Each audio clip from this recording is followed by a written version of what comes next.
Attention darts fans, after searching high and low, to and fro, from coast to coast on wine and toast, the award for best hashtag in the game goes to Dynamite Darts Content, and your winner is the weekly Dartscast, baby. 3 words, Dynamite Darts Content. Enjoy the show.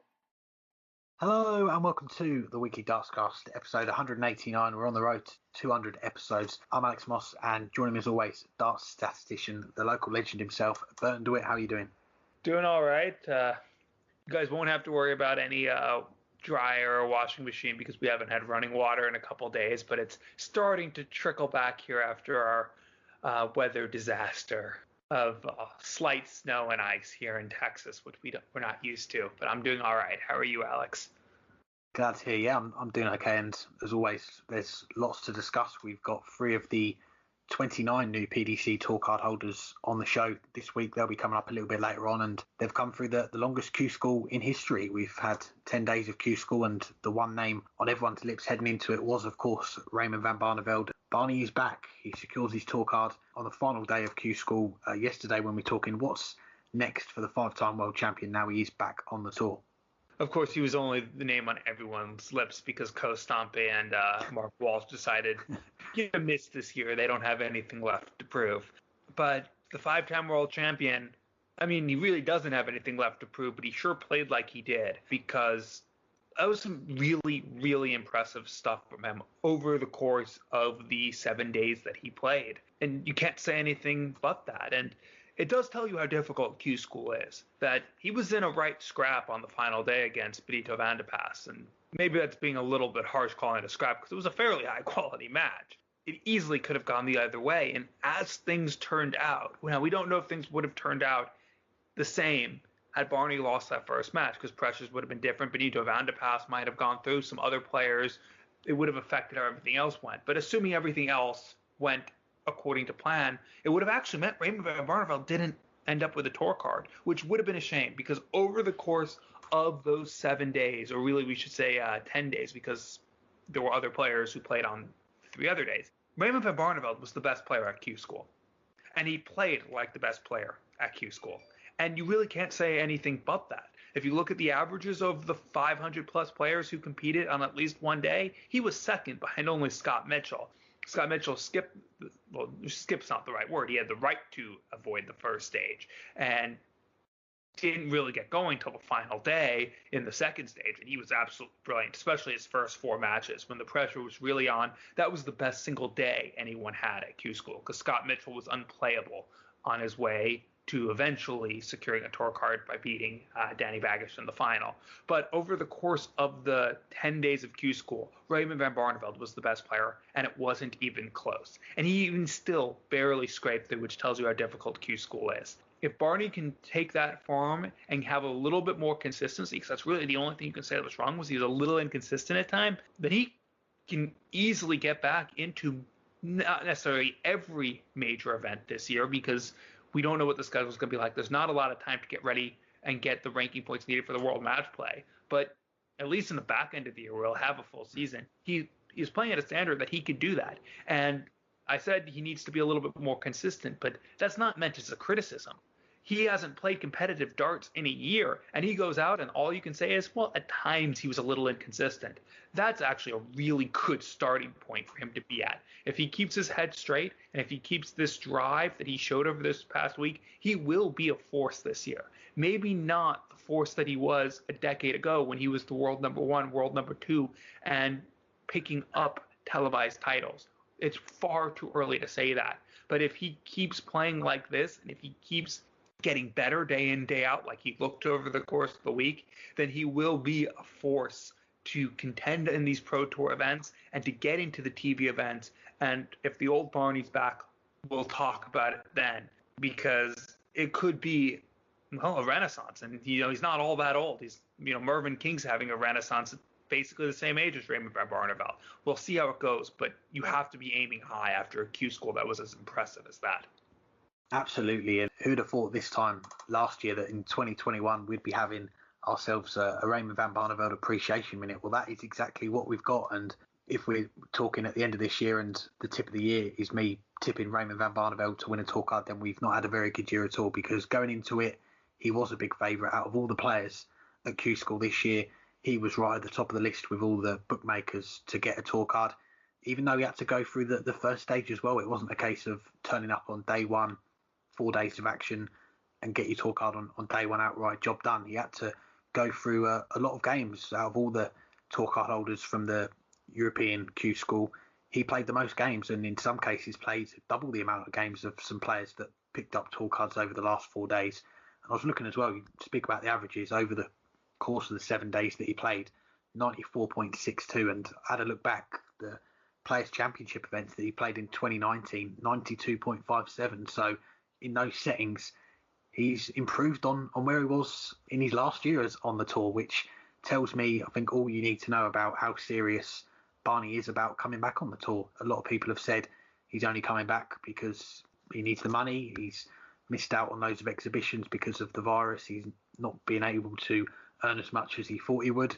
This is the only option for him to get some money. Well, look at what he's done over the last couple of weeks at Q School. And as I say, playing the 7 days, you need to make a note of that as well, because he didn't have it all his own way. There was some ups and downs. And you mentioned the Benito van der Pas game there. He was a player going into that final day that needed a big run as well. And it was a great game to follow on Dart Connects. Benito was 3-2 up. Barney comes back with a couple of big legs, and Benito even misses a ball for a 1-6-7 to make it 5-all, and then he would have had the throw. So it did get very tight towards the end, but I think overall, looking back on the 2 weeks, Barney fully deserved that tour card, and if he can carry on the way he's going, what we've seen, then he's going to be someone to keep an eye on, and he is going to be challenging. And another thing to point out as well is he has got experience now of playing in PDC events under these COVID secure settings that we're in at the moment, the bubble, the testing, getting there early, not being able to move around as much outside the venues. He's had that experience for the last couple of weeks, so going into the next few months at least, which is how these events are going to be run, they're going to be run in blocks of 4 or 5, the TV events, if we get some more than the UK Open, behind closed doors.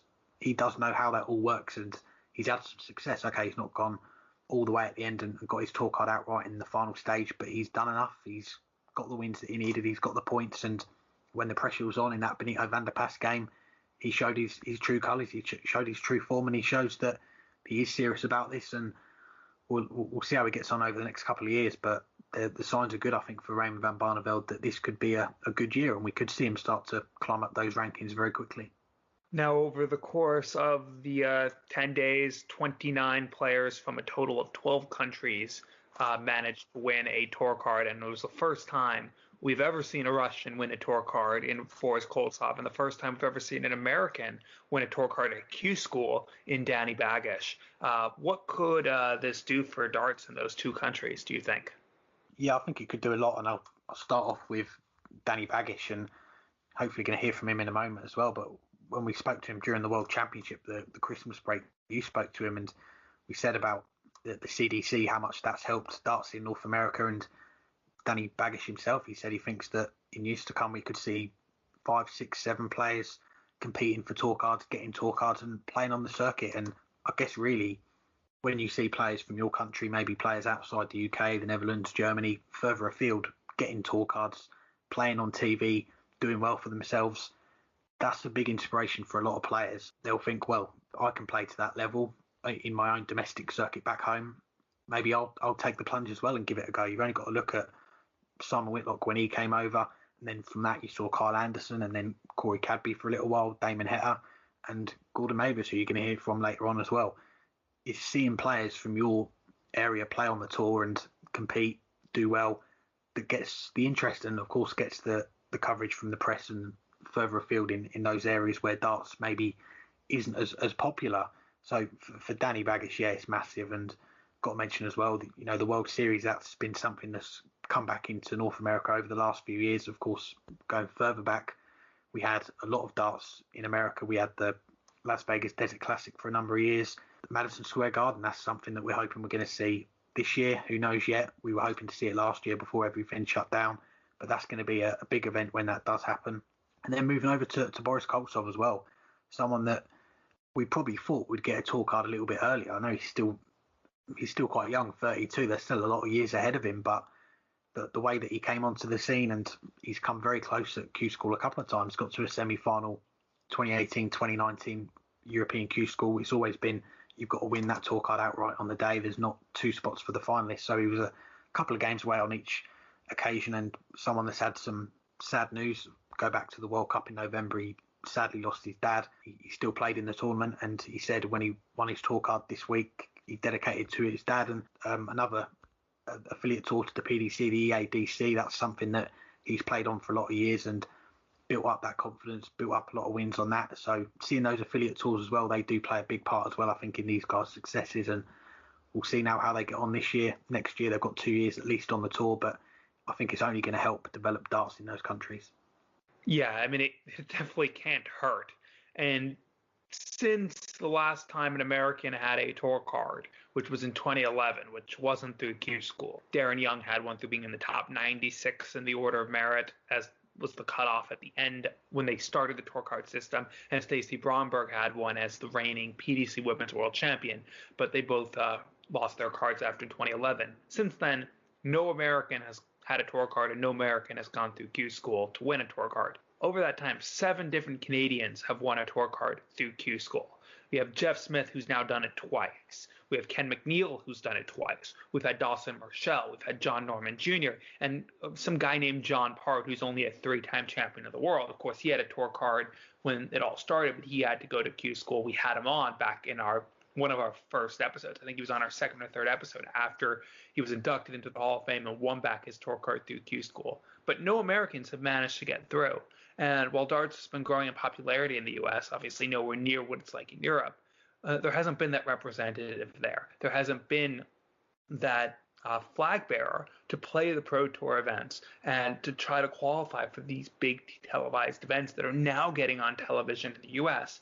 That now can change. Likewise for Russia, I can't comment nearly as much. I don't know what the dart scene is like in Russia, but there obviously is something, because they've been streaming the Eastern European qualifiers for years now on some of those Eastern European events, and there's new players that no one has ever seen before who are going to these events and playing competitively, which means there must be some sort of scene there. Whether there's the popular interest, I don't know, but it can't hurt to have someone representing her country who's playing week in, week out. And as the PDC continues to expand within Europe eastwards, having a player there will increase the chance that maybe they'll take a punt and try to put an event in Moscow or St. Petersburg one year, hopefully in the middle of summer, not in the early spring or late autumn, because that might not be the best time to go to Russia. But it's a possibility. And you mentioned, of course, Madison Square Garden's coming up in the U.S. Danny Baggish now has every chance, especially if he hits the ground running, to be invited to that event, not as one of the 8 American qualifiers, but as one of the PDC professionals, because they've done the same thing in Australia with Simon Whitlock and Kyle Anderson, making them the professionals who were there because they're on the professional circuit. Danny Baggish now has that chance to be one of those. Whether they do it or not, we'll see. But that is an added bonus, an added honor that comes with being a tour card holder. It gives everyone else something to fight for and say, I want to equal him. I want that next time we go to Madison Square Garden or go to Vegas. I think this is a good thing for both American and Russian darts. And hopefully this year we'll get the chance to see just how big, at least in the US. Well, let's hear from the man who made history this week by becoming the first American to win a tour card at Q School. Here's our chat with the gambler, Danny Baggish. I'm delighted to say I'm joined by one of the new PDC tour card holders, Danny Baggish. Thanks for your time again, Danny. How are you doing? I'm great. Thanks for having me. It's a pleasure to have you on again, and congratulations on winning your tour card at Q School, the first American to win through at Q School. What's the feeling like knowing you're one of the elite 128 now? Yes, it's still an unbelievable feeling. Step 1 is done. I always thought, even though I didn't, first day, second day, third day, didn't get through, I always thought that it was still my day, but I had to get going. So to be part of the 128 now is the first step, and I'm ready for the next 2 steps. We've spoken on this show this week to a few other players that won their tour cards this week and asked them what did they do to celebrate with all the restrictions that we've got at the moment? Was it just calls from the hotel back to family? Yeah, it was replying to everybody through Messenger, Twitter, all that. As you know, I'm a big social media guy, so family back home, friends back home, and really just everyone, just hanging out in the room and just kind of relaxing and let it all sink in. We just mentioned off air, we chatted to you during the Christmas break at the World Championship, 2 great wins to make the last 32 before losing out to Glen Durham. What did you take away from the tournament as you went back home? Yeah, that I could compete. I've always said all along that I could compete and to get a couple breaks against Damon and take advantage of it. And I got a couple breaks against Adrian, even though I felt like I played better and played well against Adrian. That I could compete with them, and I just have to keep the practicing going and maybe change a few things up, and it'll just get better. We'll come on to Q School in a moment, but this time last month you put on Twitter that you tested positive for COVID-19. You said it affected you. You were dizzy, a lack of energy. How hard was it to keep the practice up at that time?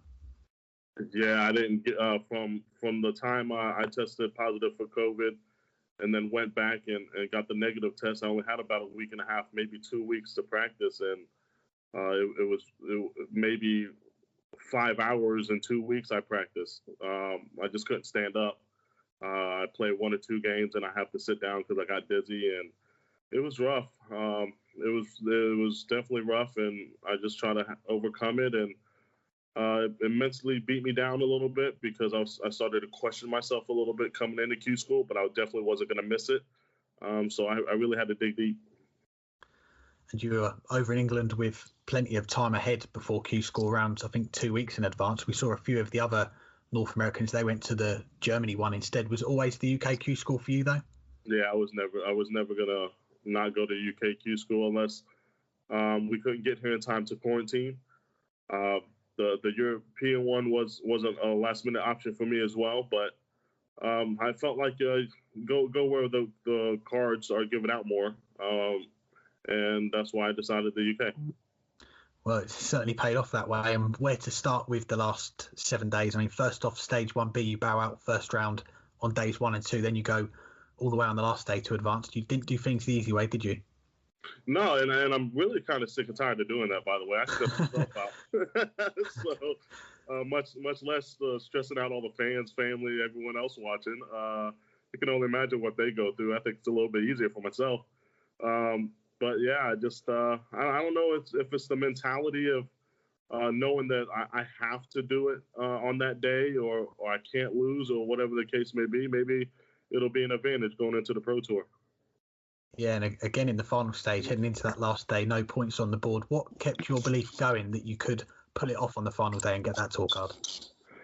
Yeah, I'm a realist, so I knew it was a long mountain to climb. I just had to take it one game at a time. First match felt really good. Second match felt really good, and I felt like after that second match that it could be my day. I was throwing really well. My finishing was superb, and everything was clicking. You mentioned the finishing. I've got to mention that game that you had against Shane McGurk. Goes all the way to a decider. You're both making a late push to get that tour card on the last day. You both leave 70 after 15 darts. He misses. You take it out. How did you keep it all together at that point? He clicked that double top. I only had one dart at tops, and took a big deep breath and just kind of repeated to myself in my head. Actually, every double I shot, starting with the first match, just do what Wayne told you to do, and I did. I approached it aggressively and just threw it in there with authority. Definitely. Well, you said on the interview with the PDC after losing to Scott Mitchell in the final, you thought that you hadn't done enough to get that tour card. What was your reaction when you found out that you only needed to one leg in that game and that you had won the tour card? I thought I bottled it. I thought I did all that work for nothing, to be honest, and it was kind of like upsetting, devastating. At the same time, I shook his hand and shook the scorekeeper's hand, and I was upset. And I know you get a lot of support during the World Championship you've been over the last couple of years, but what has it been like since Thursday? Has your phone stopped yet with all the messages? No, not at all. Just new people messaging me. A lot of people waiting to message me till days after. But I don't mind it. I really don't. I don't think it's annoying or anything like that. I think it's great. I think we need fans and everyone messaging the players to tell them congratulations. And we can't forget where we come from. And that's the biggest thing for me is I'll never forget where I came from. And I'll always be this person. If I'm lucky enough to get big or if I'm not, I'll never change. It's great to hear. We've got to mention Twitter as well. We're seeing more and more players coming off social media or get their family or management to run it for them. It's refreshing to see you on there engaging with all the fans and as well being so gracious after games you've lost and the emotions when you win, when you put out the tweets like that. Are you going to promise that you're going to keep that up for us? I'll never change. I just I always treat men, women, fans, kids. I'm a family guy, and I'm always going to treat everyone with respect. I expect the same in return, and it's easy. If someone's nasty or something like that, you don't banter with them. Just delete them or block them. It's so simple. So that's just my attitude. Some people just like to get off of it, it's their choice. But if it wasn't for the fans or the people that just love me and respect me, and I'm gaining fans or whatever the case may be, I wouldn't have been able to sell out of my darts. I wouldn't be able to give these people merchandise and sign things for them. And they make the darts go, to be honest. If it wasn't for the fans and them supporting darts and putting their money into it, I mean, where would we be? You're definitely right. And we should mention as well, you've now signed with TCL Management, a great stable of players there now, including yourself. I'm sure you weren't short of offers either after you got your tour card. So what swayed it in TCL's favour? I joke about this with Tom all the time. So the players that he has were so welcoming, even though they knew in their head that it was a chance that Tom was going to talk to me about signing me, and they're just great, and that's what I love. I love being a part of a family. It was down to two people, and it just clicked, I guess. Good stuff. Well, as I mentioned, you're the first American to have a tour card since Darren Young and the late Stacey Bromberg back in 2011. What do you think having a tour card could do for darts in America? I think I think I've inspired a lot of players that either gave up darts because they felt like they couldn't do it anymore, or even the current dart players that are average or little, not as good. Whether it's them watching it or them playing or them supporting, I think it's a great thing that I've achieved. And if anyone would have achieved it, I'm just lucky enough that it was me. And I think it's a big boost for American darts. Sticking with American darts, for a lot of darts fans, the first time that they saw you would have been the World Series a few years ago. Last year's one was going to be at Madison Square Garden. Unfortunately, I got pushed back to this year. When that does eventually happen, how special do you think that's going to be? Oh, it's going to be very special. Just imagine if they gave me that spot. Just imagine this with me. Do you know how big that would be for U.S. darts and how packed that arena would be? That would be fantastic. And having the tour card as well, it likely means you're going to be representing America at the next World Cup, whenever that may be. On the list of events coming up, is there anything that tops that for you? No, that was a big thing for me since I've done the World Championships. I was lucky enough to do that 2 years in a row. And now that I got my PDC tour card, the biggest reward in my eyes was, I have 2 years to play with these guys, and that's an honor. But to support the United States in the World Cup, something that I've been watching for years and years, and the drive that was in me to be in this position has paid off, and it's going to be an unbelievable moment. And you were over in the UK a couple of times before the whole virus for the World Masters, your first World Championship, currently in a lockdown here. But when things do get eased, what things are you most looking forward to doing now that you're in the UK? The interaction with people, man. Being able to, I've gotten so many messages about fans wanting merchandise or whatever the case may be. And for me, is being able to deliver those face to face and take pictures and stuff like that would be phenomenal. But going to local pubs and just hanging out. Yeah, can't wait for that. Well, we'll take you back to the 11-year-old Danny Baggish. You're finishing your homework. You're playing darts with your dad. Now you're on the professional darts circuit. What does that mean to you? Yeah, unbelievable. I have a tattoo on my right arm of a casino theme, and a lot of people don't know, but that's where he had passed away. Had a heart attack in the casino, and if it wasn't for him, I wouldn't be in this moment. So. Yeah, I know he's watching down. Yeah, you're definitely doing him proud. And last one before I let you go, these are hard times for a lot of people with this pandemic going on. But I want to say before I let you go, following your results, Gordon Mavers as well, knowing how much that you two have sacrificed personally to play, to achieve that dream, and both doing it as well, getting your tour cards. I personally took some inspiration for that, and I'm sure many others did. So got to say thank you for that. Thank you for even taking the inspiration and saying that. It's things like that makes me want to keep doing it. So thank you. Well, Danny, keep up the great work. I know it's been a busy few days for you, so I appreciate you taking out some time to have a chat with us, and we wish you all the best for this year, next year. Yeah, anytime, buddy. Thank you.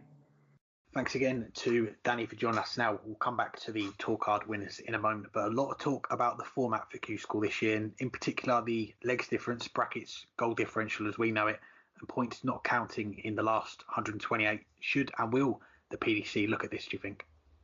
It's a tough one because, theoretically, if everyone played on the first day, and I think that was the case, at least in Europe, you could have points for the first round, but that wouldn't be the case after the first day unless you make players who win outright have to play the full 4 days.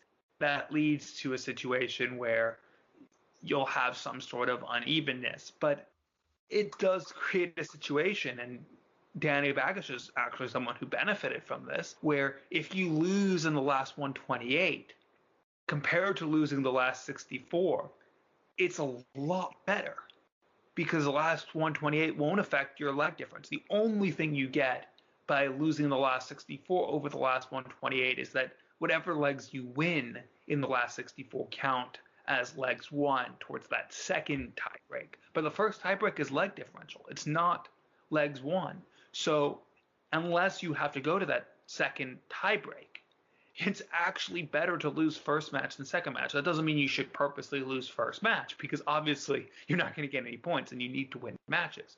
But it could come down on that final day where you think you're probably safe and you have a good goal differential where you decide if I'm going to lose, let me lose this first match so that I don't ruin that goal differential. And that's just a little bit weird.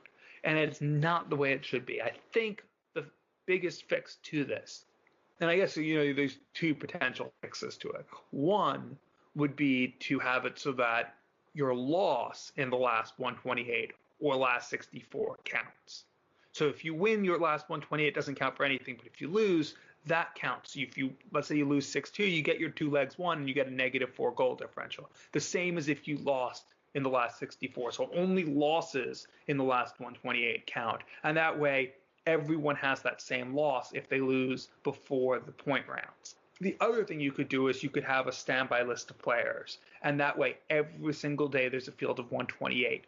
And that means that those players from the first stage that just missed out, and you can figure out some sort of tie break so that you decide who comes from 1A, who comes from 1B based on whatever criteria you want.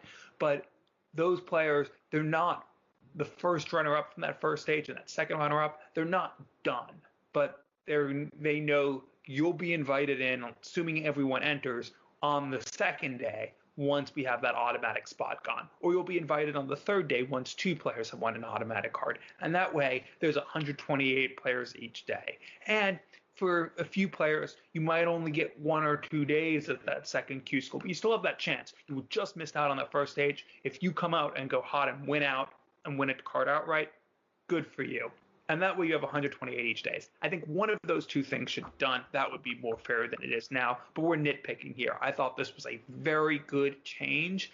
I thought it worked really well. And while there were kinks, while there were things that could have been better and hopefully will be better next year, it's fixing something that I think is the right system to decide who has the tour cards. There's no need to completely scrap and start over. I'm with you there, and we've got a listener question coming up a little bit later on. Do we think this format is going to stay for 2022? So we'll chat a little bit more in depth about that later. But as far as this particular subject, which, as I say, has attracted a lot of attention on Twitter, people saying that it's something that needs to be looked at. And I guess, yeah, it will be something that the PDC discuss when they look back at Q School 2021, whenever they have their next meeting about how things are going. I think overall, as you say, it was to get 600 plus players across 2 different countries and players from all around the world playing darts for the last 10 days should be applauded, especially in the current situation that we're living in at the moment. It took a lot of effort to get this event on, and kudos to the PDC, they did it. But is the format 100% perfect with this thing that we're talking about? I don't think so, and brought out a few points there about how losing in the first round could do you a favour rather than losing in the second round. Well, it is a good point to make, and we saw it on the final day, as you say, with Danny Baggish, and I think in the European one we had Robert Marjanovic get his tour card. I think it might have been Rusty Jake Rodriguez if things were different as far as how the format works. But all the players, they knew what they were getting into. They knew going into the Q School, this is how it was going to work. And you can look at it in one way as that last 128, there will be some players that get the bye straight through because there's less than 128 after the first day. But you look at it as a buy-in round. If you get through that first round, you then have the opportunity to play for points.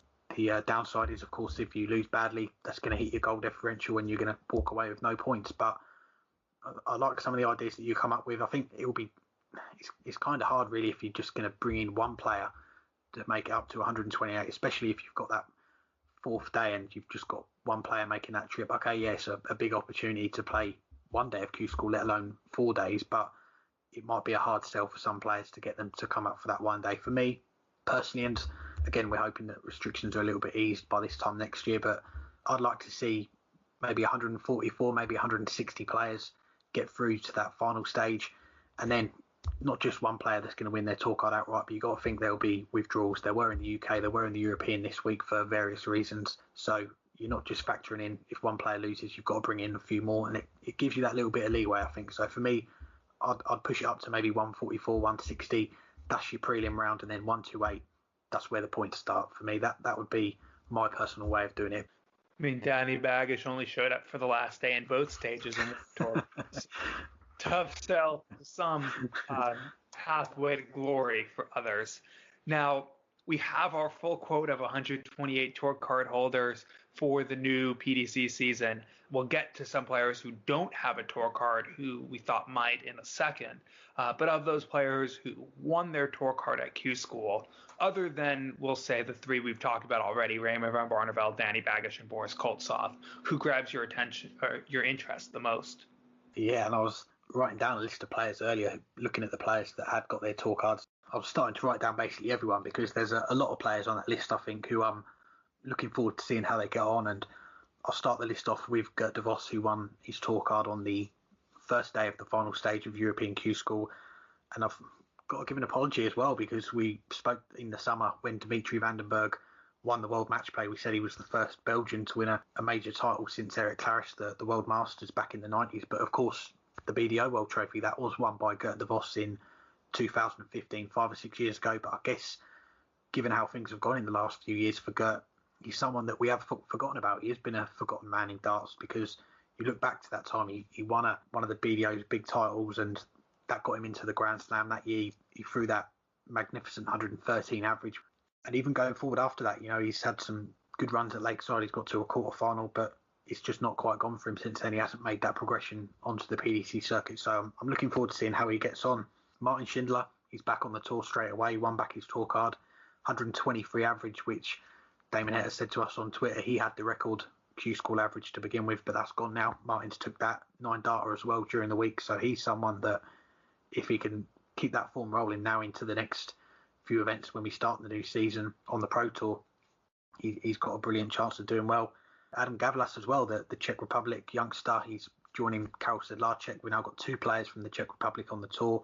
Someone that he caught the eye as well, a lot of big averages during the week. And I'll try and save you some people, but I've got to mention Scott Mitchell as well, because you think back to last year when he played Q School, then he won a title on the Challenge Tour, then we saw him play Michael Van Gogh on the Pro Tour. They're things that a lot of darts fans, we never thought that was going to happen. We saw Scott Mitchell as someone that he was BDO forever. He was always going to play for the BDO, but their demise last year, got to look for other opportunities to play darts, and I'm really glad that he took that opportunity to pursue a career in the PDC. Challenge Tour didn't end well for him last year. Of course, he missed out on finishing in that top 2, but he comes back, and again, like Danny Baggish, he needed a big run on the final day and a lot of quality in those last couple of days, some big averages, and he's someone he basically played all the Pro Tours last year because of his high spot on the Challenge Tour after that first weekend, so he knows what it's all about. I'm looking forward to seeing how he does as well.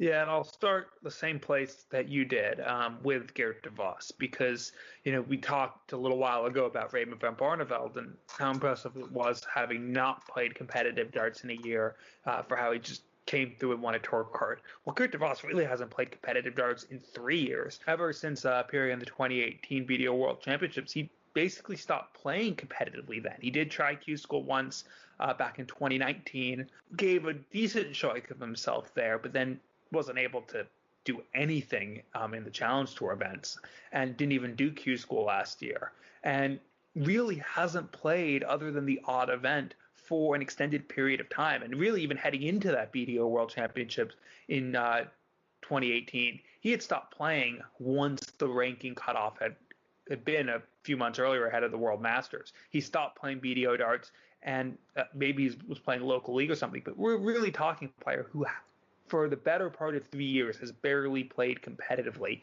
and he goes through and wins a tour card on the first day that he could. That shows the class he is, and that's why he is as you rightly pointed out, a major champion and a player who was at or near the top of the BDO for the better part of a decade. Now that he's playing competitively again, you've got to think that he will be able to up his game back to what we used to see from him. Beyond that, also mentioned Adam Gavlas. We know he's going to be a star one day. How about the other Geert Nenches? Nearly won it on the first day, losing out to Geert de Vos in the final, and he goes through and wins it the next day, winning 13 of his 14 matches across the 2 days he plays to win back a card at the first attempt. And it's difficult to win back a card immediately. A lot of players that you think will each year, and they don't even come close. Geert Nenches was able to do it right off the bat. How about Andrew Gilding as well? Was one of the players of the week. He's come close a couple times to winning back his card. He's been competitive on the Challenge Tour for a few years.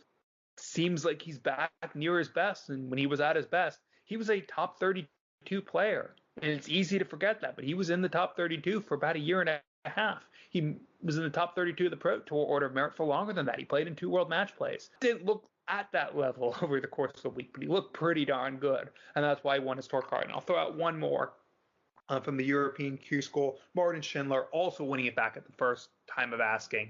He looked absolutely brilliant at times, and that is not an understatement. I think the 124 average nearly he had in one of his matches, but also a bunch of ton pluses across the week, including twice against Raymond van Barneveld.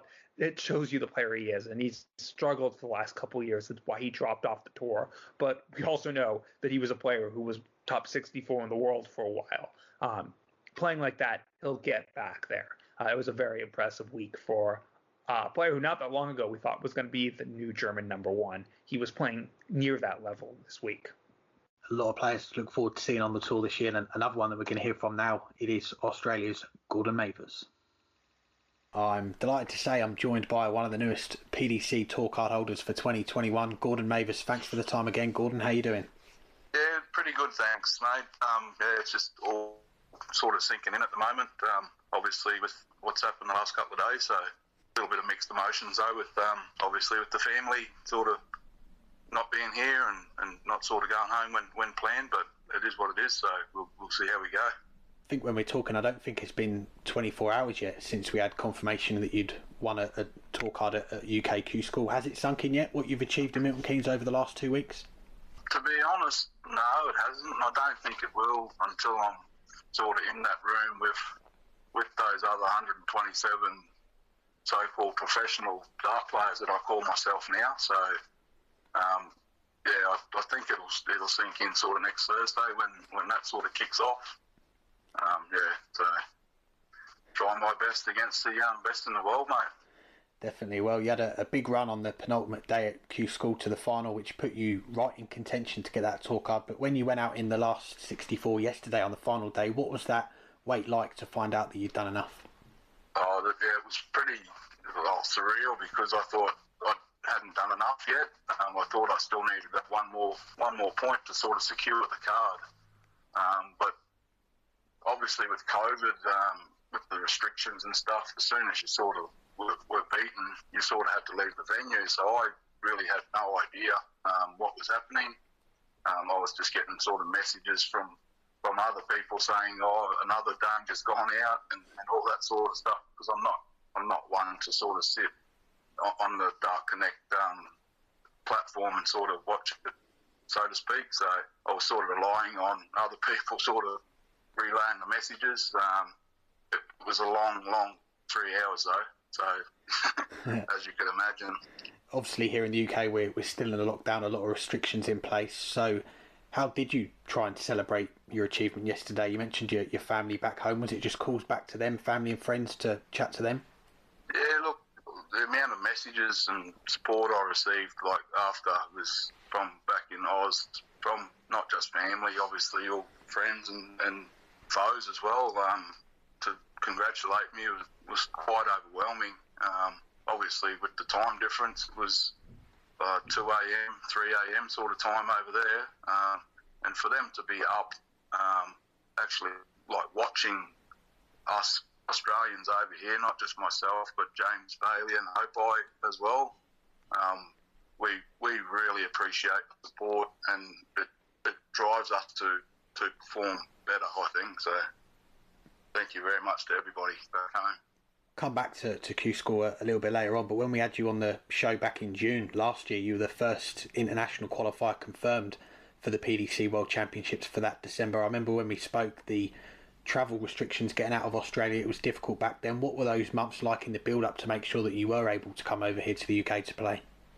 Yeah, just to get I just had to get a visa just to be sure to the government, because we obviously had to get exemption to travel overseas. So I went through the process of actually getting a visa before I even committed to coming over, and then to get the actual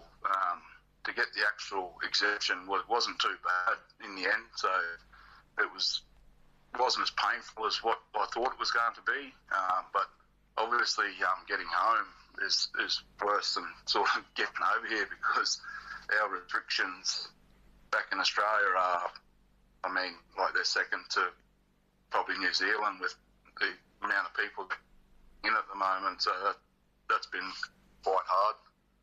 Looking back, it was mid-November that you flew out from Brisbane to England. We know from your last World Championship, you mentioned you spoke about you brought your family over for it, a big family holiday. You made it a big occasion for yourselves. How hard was that lead up to Ali Pali this time round without them being there?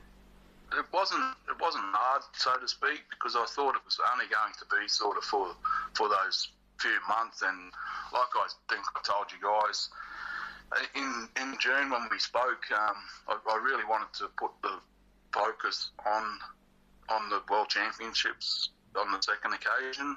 Obviously, it didn't turn out to be that case. I didn't sort of play that well, but it wasn't as hard as what I thought it would be. And straight after the World Championships, you said it's on to Q School now, getting ready for that. When we last spoke, you hadn't decided yet if you were going to give it a second go. So what persuaded you to have another crack at Q School? Simple fact was my flight got cancelled on the 1st of February. I'd be just coming out of my 2-week quarantine back in Australia now, because once they shifted the Q School from January into February, James and myself had decided that we were going to go home on the 1st of February. So whether they say it's fate or not, I don't know, but I don't sort of believe in it. But you could say it was fate that came here, and here we are now. Tour card holder, professional dart player. So yeah. Wow, that definitely does sound like fate. And we spoke on our show before Q School, the likes of yourself, Danny Baggish, James Bailey, making big sacrifices to play at Q School, spending so much time away from home. Was there a point, you mentioned there the flight getting cancelled, that may answer the question already, but was there a point when you considered not going to Q School, holding off until 2022 when things are hopefully a little bit more normal, or what kept you motivated to try and achieve that goal of getting the tour card? Absolutely. Look, after my flight got cancelled, I had a couple of different options. I was one press of a button away from purchasing a $10,000 Australian dollar business class seat one way back to Australia at one point. To be honest, the main reason why I ended up deciding to stay was my wife is so supportive back home to make me sort of try and follow the dream, and also Simon Whitlock, where I've obviously been staying here with him for the last 4 months. His support and has been amazing. I couldn't thank him enough for preparing me the way that I've played at Q School as well. I wouldn't be in the position I am at the moment without him. Well, let's look a little bit closer back at Q School, and 2 stages this year, different for the first time with that. And the first stage, how did you find that? Because you needed a run on the last day to get through to that final stage. How did you keep your cool, I guess, going into that final day with points needed to get through? Yeah, it was the first stage. I thought it was more nerve-wracking than sort of the second stage, because obviously being an international player, I was expected to sort of get through as well, and didn't really have much of a good run. To be honest, the guys that beat me on the first 2 days played really well, and that happens in darts.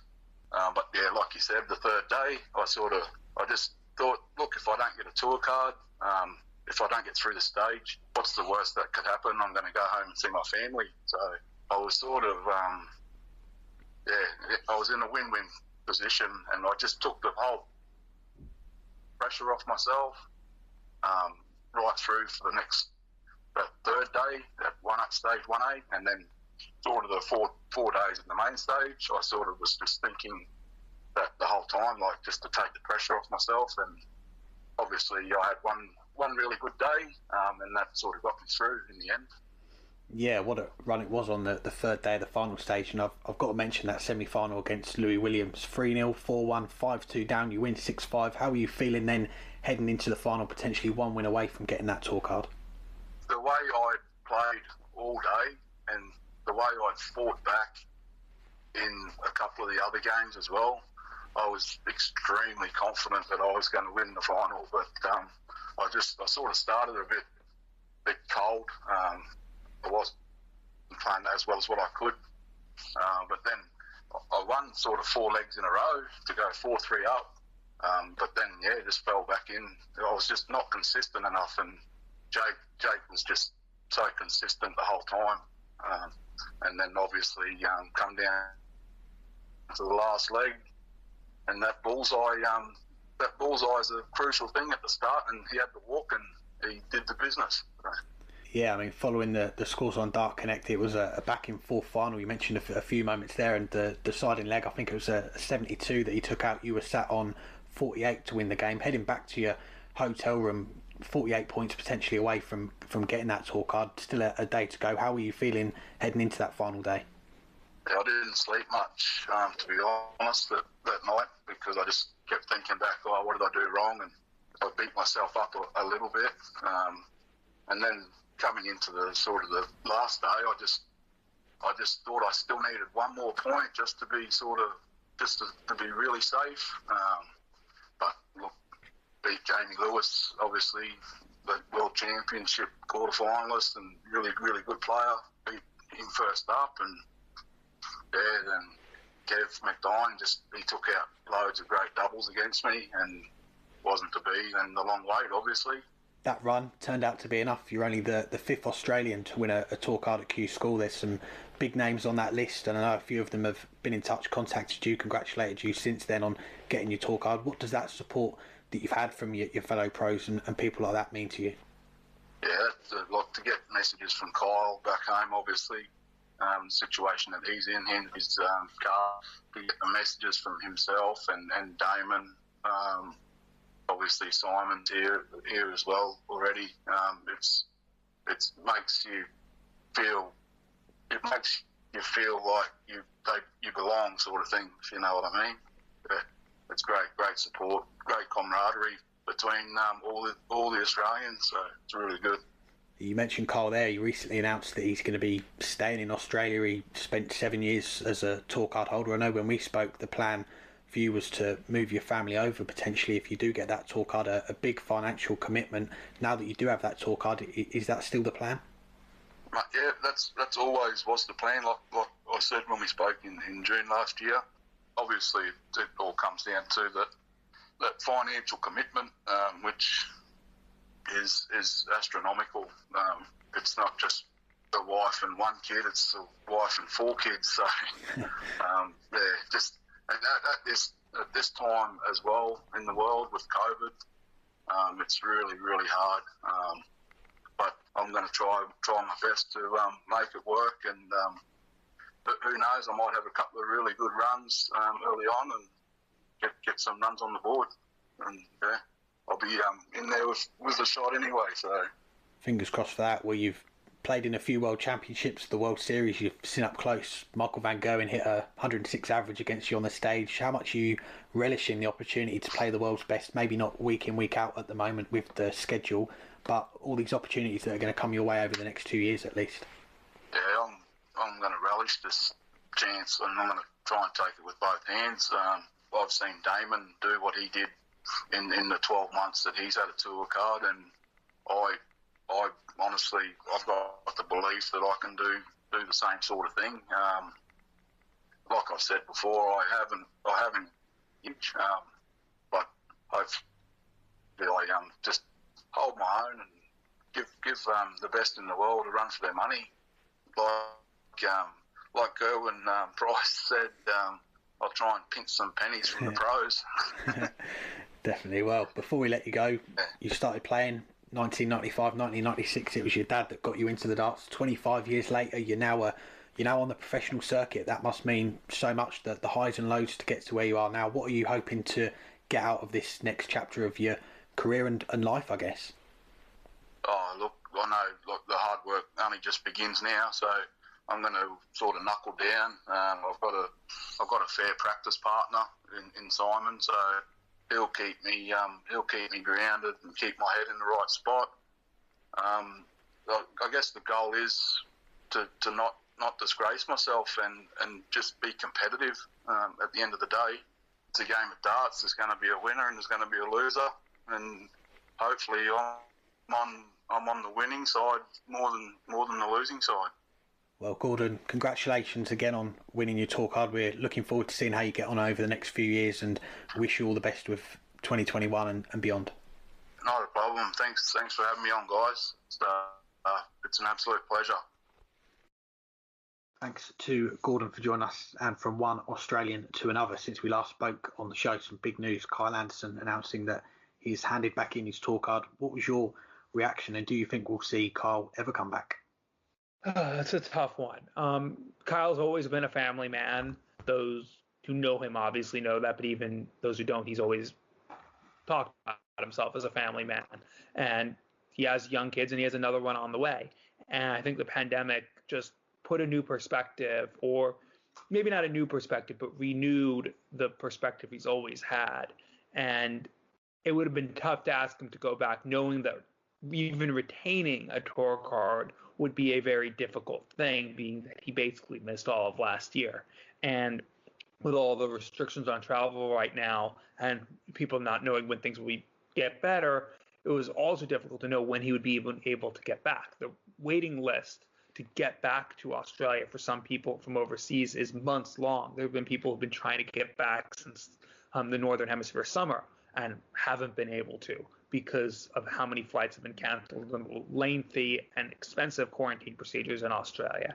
And I think at the end of the day, he just decided, especially with a new child on the way, that's not what I want right now, and that's not what's best for me. It's not what's best for my family. And I'm not gonna hold a tour card that I know there's not a chance I'm going to use this year. Will we ever see him come back? That's a difficult question, especially right now when we don't know what tomorrow is going to be like in the world, let alone what a couple years from now is going to be like.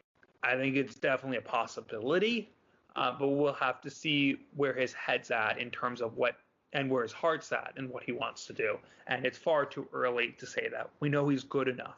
He's qualified for 4 world match plays, 2 world Grand Prix, came within a couple missed darts of beating Michael van Gerwen when Michael van Gerwen was at his best in a semifinal of a major tournament, having thrown a 9-darter against him in that match. We could have been talking about Kyle Anderson as the European champion and a Premier League star. That's how close he was to really reaching the top of the game. There's no reason why he can't get back to that if he wants to, but people have other priorities. We've seen it as well with Harry Ward handing back his card as well. It wasn't for him. For Kyle having to travel all the way around the world, it's an even bigger commitment. And when you have a young family, it's just something that's not the right professional thing to do at certain times. And I think Kyle has decided that right now it would not be the correct thing for him to do to keep on that tour card.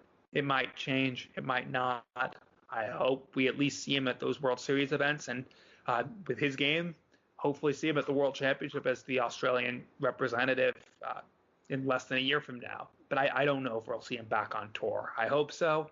As a fan and friend of his, I do hope we get to see him back at the top of the game again. But I don't know, and I don't know what more to say.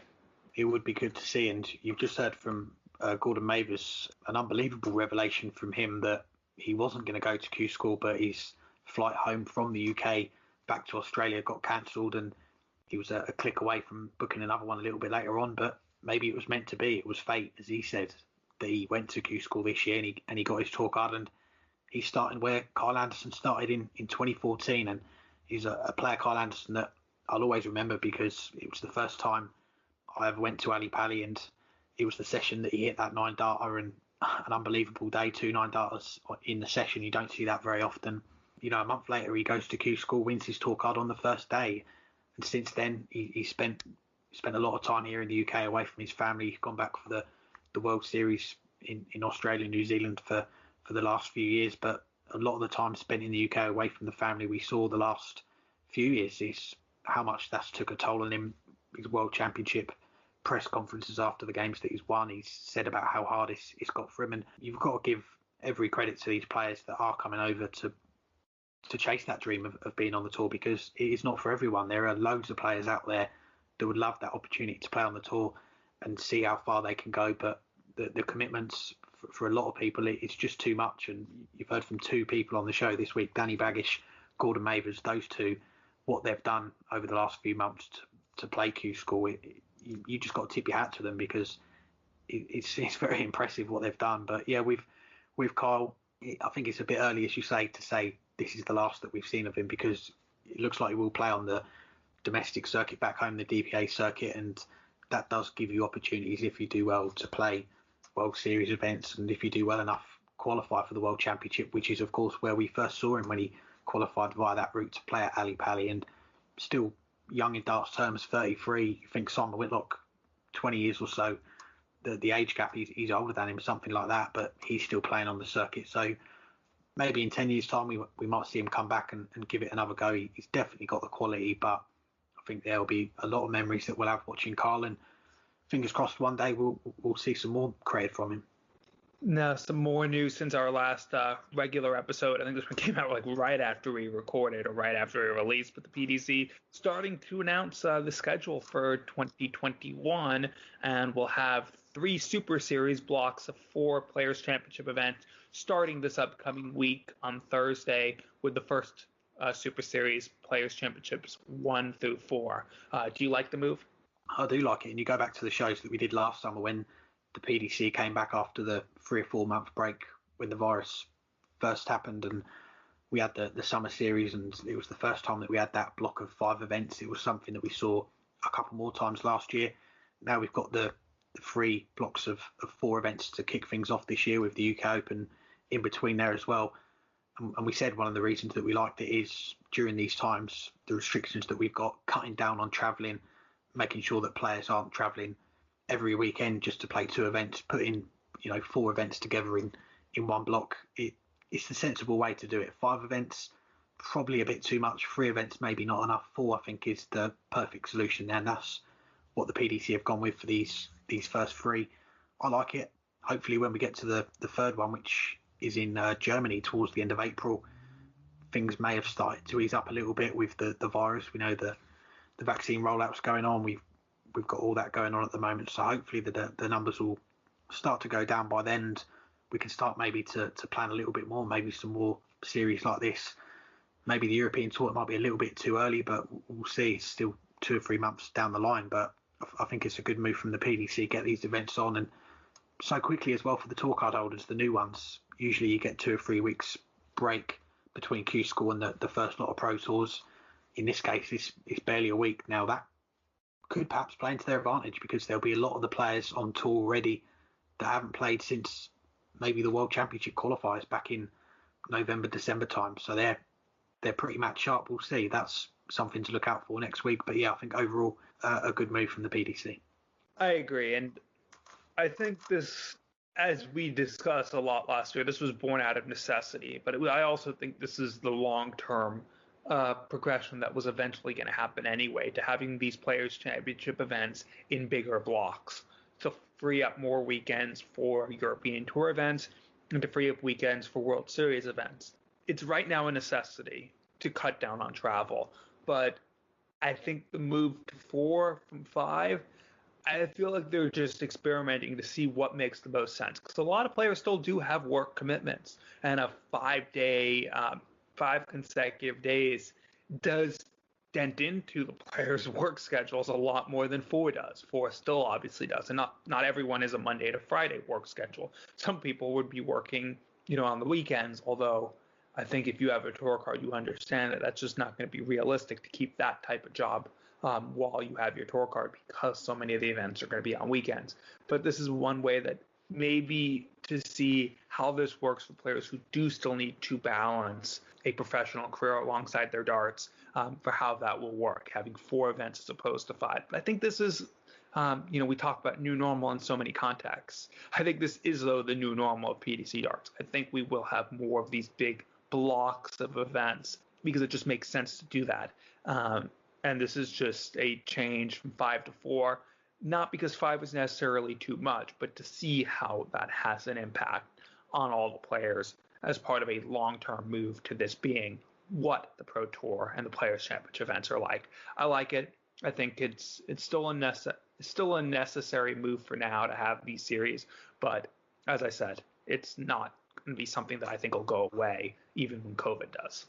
Now we'll move on to our final guest on this week's show, and it is the player that finished top of the UK Q School Order of Merit to get his tour card, Jack Main. I'm pleased to say I'm joined by the man who's finished top of the UK Q School Order of Merit to get his tour card at Q School this week, Jack Main. Thanks for the time, Jack. How you doing? Yeah, I'm fine, mate. Yourself? I'm doing well, thank you. And let's start with Q School. Your tour card was confirmed a day early via the Order of Merits. You've had more time than most of the players to let that sink in, what you've achieved over the last fortnight. Since you got that nod, what has your life been like since then? Yeah, it's been a bit hectic with all the messages, all the phone calls and everything from everyone. It hasn't really sank in just yet. Still fresh in the fresh. I don't think it'll sink in until that first Pro Tour, and then when we get underway. And yeah, it's a bit weird, really. And not long to wait for that. And I know you're from Norwich. I'm probably showing my age here a little bit by bringing up Mercy, the nightclub. I don't think it's open anymore, but nothing is right now. We're in a lockdown in the UK. How did you celebrate on Tuesday night? Was it just FaceTime to family and friends? What were you able to do? I didn't really celebrate, to be honest. Literally went back to the room, had something to eat, done a few phone calls as you do, and went to bed. There weren't nothing.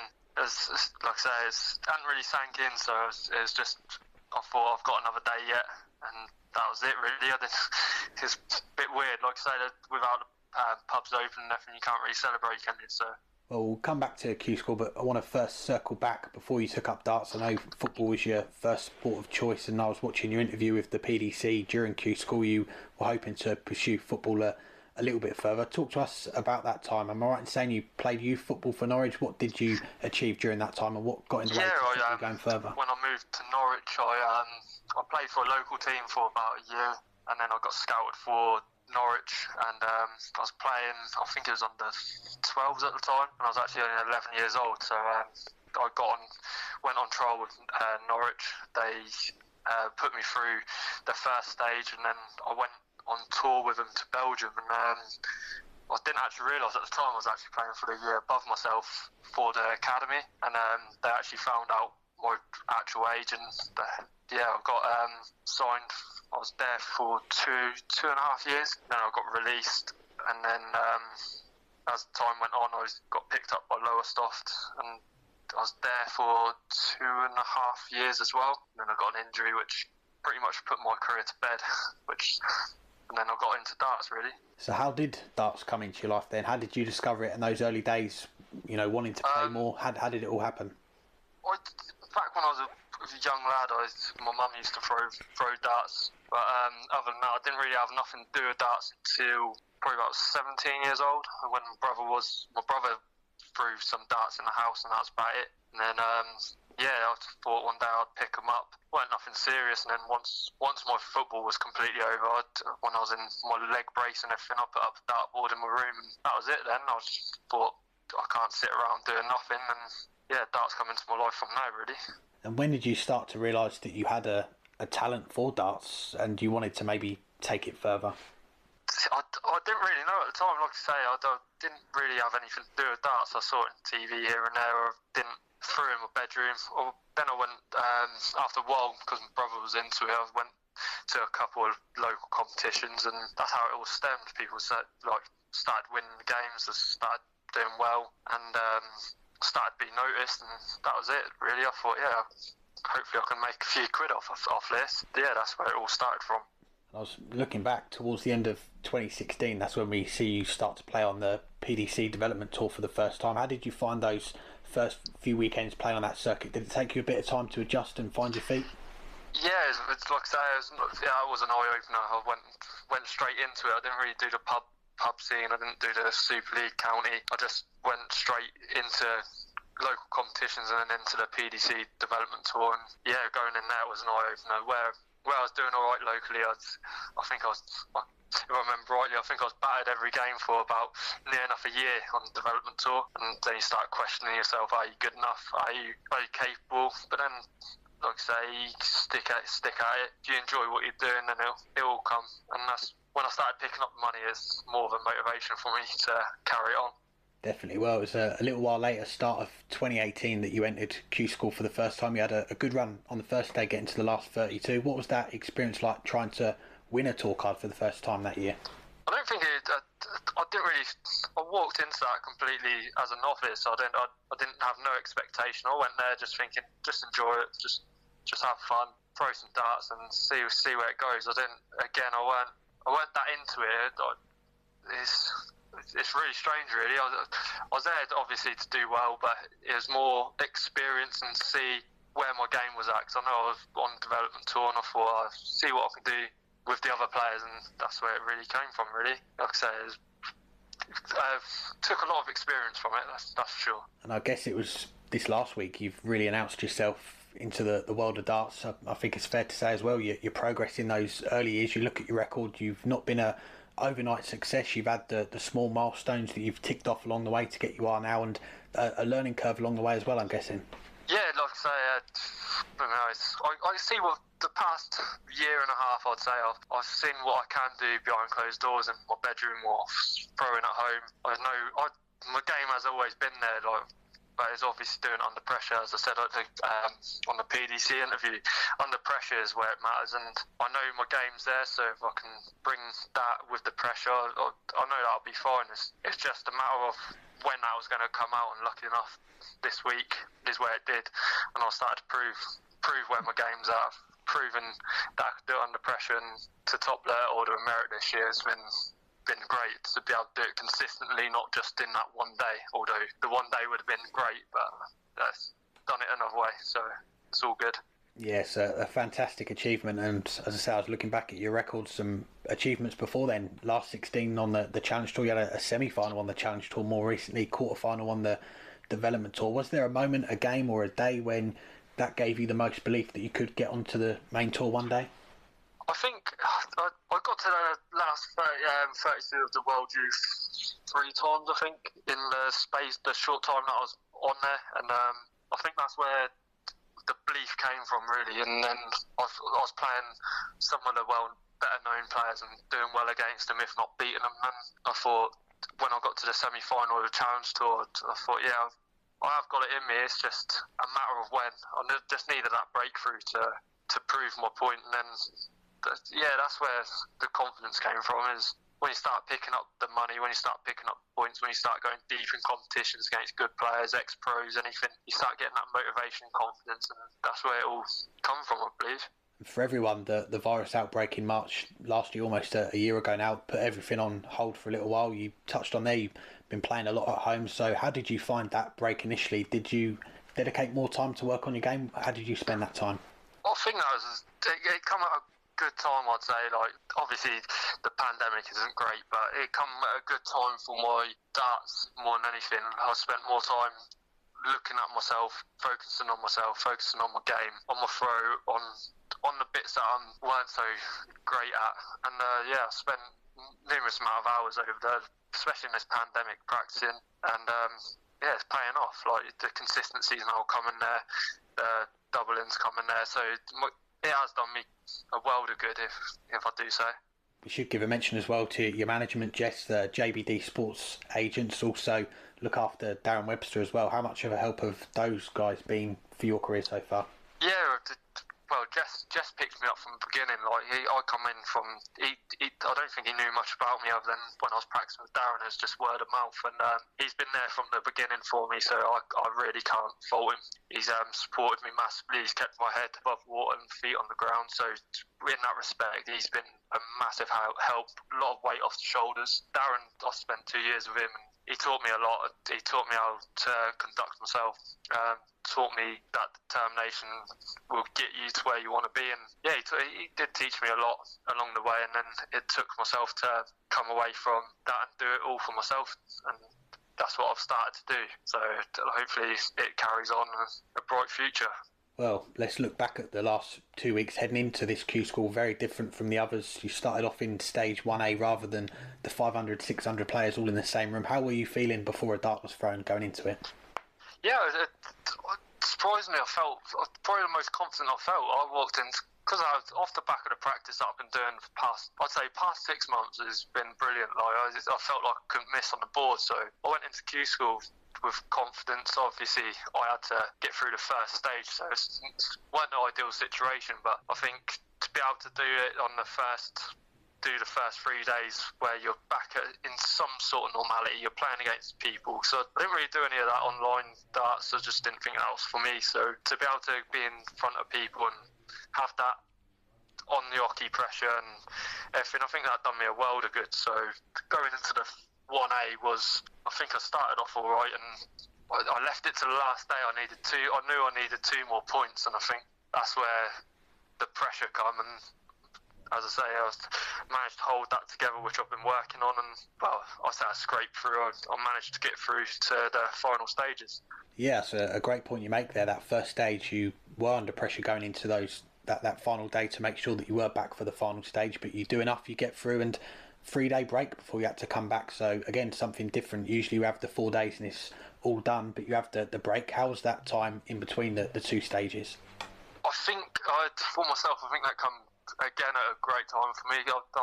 You've put all that pressure on yourself to get through to the final stage, and then I managed to come home for a day and a half before I had to go back and obviously to have the COVID test and everything. I spent the day resting, had a bit of normality at home, and then that rest in between done me a world of good. So obviously I went in there full of confidence anyway in the final stage, and off the back of knowing that the other lads who were already automatically in the final stage hadn't had the experience we've had for over the years, so I felt comfortable. I felt really at ease. So as I say, I think that done me a world of good.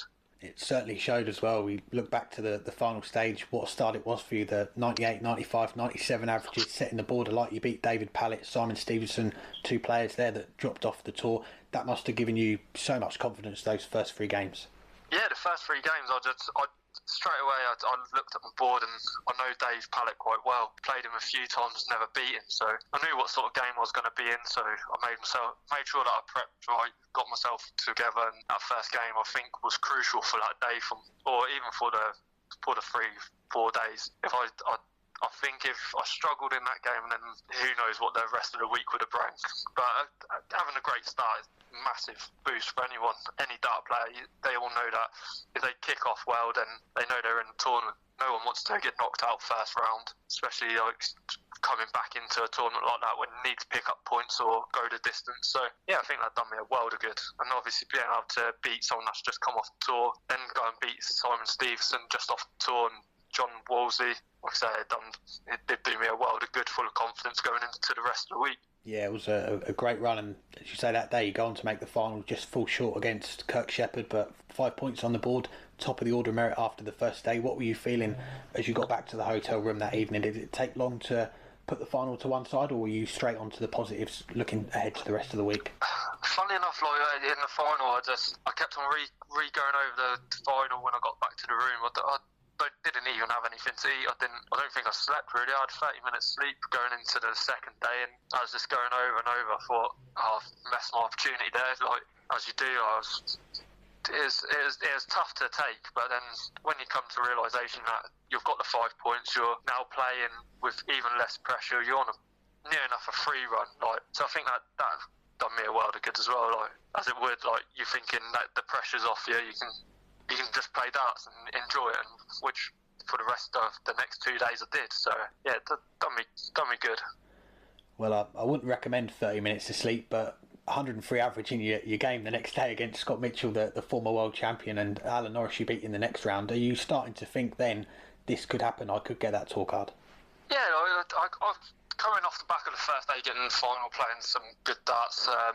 I went into the sleep, absolutely killed me. I didn't look great, and next morning I thought, come on, get myself together and carry on my preparation from the day before. So, and then looking at that draw, you're looking at the board and you think, you got this former world champion in the BDO, and then you got Alan Norris. So going into it, I started so well, and knowing Scotty as well, I just thought I've got to be at the best of my game to beat him, and lucky enough I shoe up. So, and just fell short against Alan, which is a bit of a blow on that day. But I think at that point, I think the job was done. Yeah, and a couple more points on the board on day 3, and after that play, confirmation comes that you've done enough, along with Martin Lukeman and Louis Williams. Those two decide to play day 4, but you pulled out, and why not? The job was done. But what was the thinking behind that?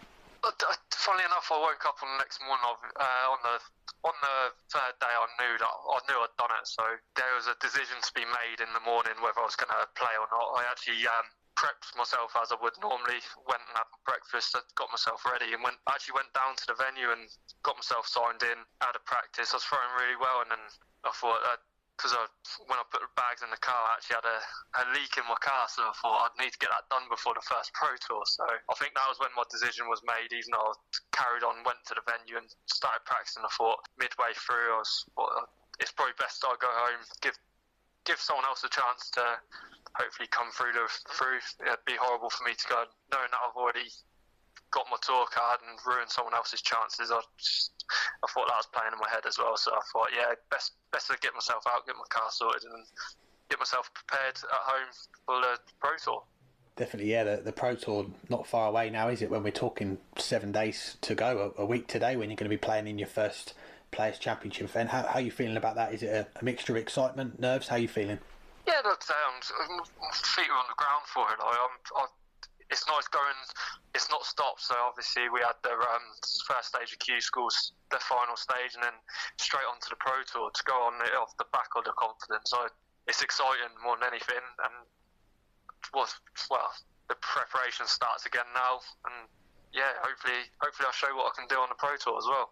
And East Anglia, a real hotbed for players. You've got Peter Wright leading the way, Mervyn King, Ryan Meikle, Andrew Gilding, Darren Webster, of course, and yourself before the lockdowns in a pre-COVID world, if you like. What is the darts scene like in that area? I couldn't really tell you, because after, I say I've done a few local competitions, which I have, but I kind of keep myself to myself. I've always had my eyes on the PDC from the moment I started playing development tour. I thought, yeah, that's where I want to be. So I've done stuff here and there, and I didn't round East Anglia and everything. I played the odd local competition, singles league and whatever. That's about it. So I don't really look at anyone else. I've obviously seen the journey Darren had for the last 3 years, 2-3 years, when I was practicing with him. So it was just looking what he was doing, looking what I was doing. That was about it, really. With the names, like you just now said, with Mervyn King, Peter Wright, you've even got Stephen Beaton in there now. So, like I say, it's starting to become a hotbed. Plenty of talent around here. Definitely. Well, lastly, before we let you go, another name that I didn't mention, James Hubbard, who I know that you know well, and I said that we were going to be chatting to you, and obviously you picked up your tour card at Q School, but he asks, did you pick up the framed World Youth score sheet for him as well?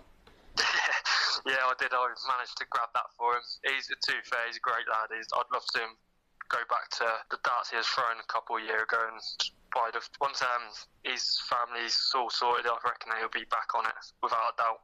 Definitely, that'd be great to see. Well, Jack, we appreciate your time. We know it's been a busy week or so for you, so we appreciate you taking out the time to have a chat with us. Congratulations on getting your tour card, and wish you all the best for the next 2 years on the tour. Thank you very much. Really appreciate it. Thanks again to Jack for joining us, and we'll finish up the show with some listener questions. Plenty of you getting in touch over the week with some questions on Twitter, and the first one comes from our good friend Andrew Sinclair at Inside the WDF.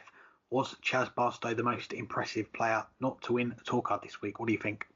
I mean, he's definitely up there. I mean, he beat, 4 players who ended up going on to win tour cards, and had the third highest average of anyone who didn't win a tour card over at Q School, and played by far the most matches of any of those players who didn't win a tour card but was up there in average, and ended up losing out on goal differential, partially, as we've said before, because he had the last 64 loss, and that counts, while Danny Baggish's last 128 losses didn't. But there were a lot of players who were extremely impressive who didn't win a tour card. We can even start with another American, Danny Lobby, who didn't even get out of the first stage, but played really well over his 3 days there, and just got really unfortunate with the draws. It's tough to single out any one player who didn't win a tour card who was the most impressive. I thought Chaz Barstow was really impressive, but you can say the same thing about Jason Hogg, who was there or thereabouts for the entire time. Richard Vainstrow, we talked about on the preview show, former BDO #1, played pretty well, although like a bunch of the other darts players, inconsistently, but lost with some really high averages, including nearly 100 against Boris Koltsov, and that's what kept him from winning a tour card. Barstow's up there, but I think there's a few others you can say were equally or close to as impressive over the week. Chaz Barstow is someone that I would pick out definitely, because maybe I jinxed it early on, but during Q School I was picking him out as someone that could be this year's version of Jason Lowe. He's got to a Challenge Tour final. He's putting in big averages at Q School, and that could carry on. He gets his tour card, and then we see him do some damage this year, but unfortunately missing out on that last spot on the order of merit. It really did go down to the wire, didn't it? Because we saw it went down to the final game of the final day. Danny Baggish needing one leg, so there was still an outside chance at that point that Chaz could keep that spot. And you got to feel for him a little bit, because he's had some very decent runs. The first stage he got through straight away, and then the final stage losing some very close games. I was looking the last 3 days, he lost last leg deciders all 3 of those games, and the final one as well. He was 5-3 up against Adrian Gray, missed the match starts, and that's what proved costly for him. But we'll see him at the UK Open hopefully in a month's time, and hopefully he can carry on where he's left off here. A few others that I've got to give a mention to as well, just stopping over at the European Q School. We talk about the goal difference, Rusty Jake Rodriguez, Luke Peters, the nicest guy in darts. They missed out by virtue of having a worse legs difference than Robert Marjanovic. Kevin Dukes as well, he was a guest on the show last week. He got that bye through to the final stage. and he lost all 3 of his games on the final 3 days, 6-4, and he had some big averages in those defeats as well. So there's definitely a few there. And last one I mentioned, Shane McGurk hit a 9-darter, of course, during the week. He lost that quarterfinal to Danny Baggish. They were both on 70 after 5 visits to the board. Shane got the first go at it, missed it. Danny took it out. If Shane gets that, we're probably talking about him as a tour card holder right now. The second question comes from Congra Darts. I think the most obvious question is, now that it's over, it being Q School, do you think this is the new normal? You used that phrase a couple times today for Q School. If we are COVID-free next year, will this 2-stage system be used again, or do you think it will be returned to the old ways? I think it's going to stay, and we had Graham Fairhurst, the PDC tournament director, on before Q School, and he was saying that the reasoning for this 2-stage Q School, a lot of it was down to the virus, of course, being able to limit the numbers that were in the venue at one time. That is how they were able to put the event on. But I think you look back at how the week's gone, and yes, we've got a mix of tour card holders that have come through, some names that we know, some people that we tipped to get through, some people that maybe we didn't quite know too much about and weren't really fancying. And it's kind of similar to every year. So in that regard, the players that are coming through is a similar mix of players, which shows that this system works as well. Whether it stays as a split on the first stage, 1A, 1B, that's maybe something to think about if the numbers are, if they don't have to control the numbers as much next year. But yeah, I like the 2 stages, and it's easier to follow as well, because you think the UK one, you could talk about a last 512, last 1,024 maybe in some cases. There's a lot of games to get through in a day. It's a long day, and if you get to that final stage and you're down to 128, maybe a little bit more if my idea comes through, the games are quicker, the players are getting back on the board a lot more quicker, probably less queues to the bar when that gets open again. I think it's good all round, and as I say, easier to follow. You can follow more boards more quickly, and we get the results quicker as well, and it just makes it more cutthroat, and we get to that drama a little bit more quicker as well.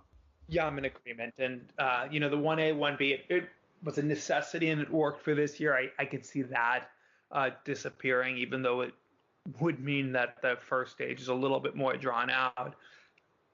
I think that's okay for the first stage, but the second stage is where you end up with the players who have the best chance of winning a tour card. Yes, a couple players might get unlucky to not make it through, but the vast majority of people who have a legit chance to win a tour card did make it through that first stage. And at the second stage, it's more fair to everyone to have cut out the players who really don't have a chance. But the second part is for the players who've just lost their tour card, or for the players who've been playing on the Challenge Tour and have done a good job and therefore are near the top and have proven by what they've done in the past that they are of that caliber, to give them that bonus so that they're into that second stage. They're just on a given day 7 wins away from winning a tour card is an added bonus that I think is a fair one, and one that I like. So I hope we keep this 2-stage system. Whether we need the 1A and 1B, that I could do without, but I can understand also the call for it, because as you said, it did keep things flowing better, and it would flow better if they keep that first stage mixed out. I like the second stage, that the former tour, people who just lost their tour card and the top Challenge Tour players are through there, and they don't have to worry about drawing or have to playing players who have 40 averages, which even though they might win that match, that does affect you. If you're playing one match and you're playing someone who shouldn't be there, and you have to wait 3 hours before you play again, it's just really not fair, even for them. This system gets rid of that, and I like it. And last question then comes from John Bobble, who says, been a enjoyable last few days of Q School. What significance is it getting a UK Open spot? I'm assuming this is for players outside the tour card holder spots that have got those spots, apart from prize money and being at the event, which is obviously good. Does it do anything in terms of rankings for those who haven't received tour cards? Cheers.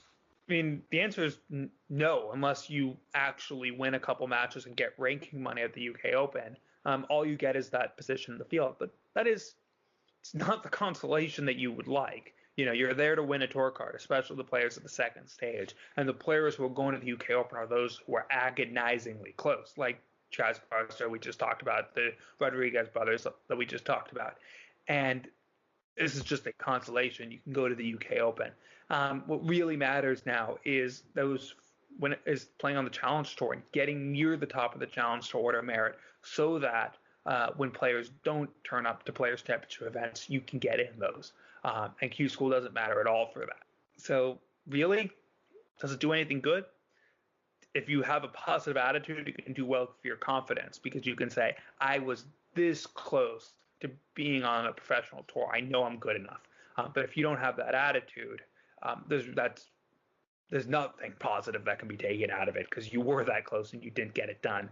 It's a cruel fate that UK Open spot's just a little sliver of the pie as a thank you for showing up in these tough times. But that's really all it is. And there's no way to sugarcoat it.